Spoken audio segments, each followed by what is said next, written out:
To solve this system using Gaussian elimination, we're going to start by writing the corresponding augmented matrix for this system.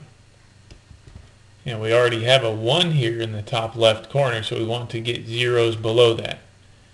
In order to get zeros below, where this 2 is here in row 2, to get a 0 there, we're going to multiply row 1 by -2 and add it to row 2.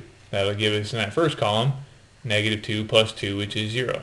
So those values are going to become our new row 2. We just need to make sure and complete that row operation for every entry in that row, so for each column.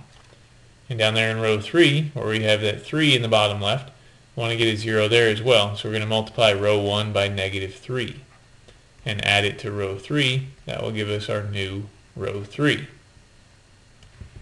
Completing those operations also resulted in us getting a 1 here in this middle spot. So now we want to get a 0 below that, so we're going to multiply row 2 by -2 and add that to row 3, and that will become our new row 3, which will give us a 0 down here.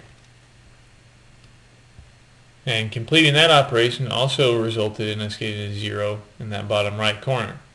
And so if we take a look at that bottom row, being all zeros in those first 3 spots, it's kind of a special situation.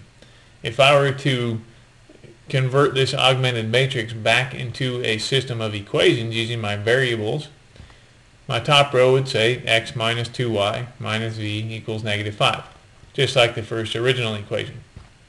My second row would say y plus z equals 10.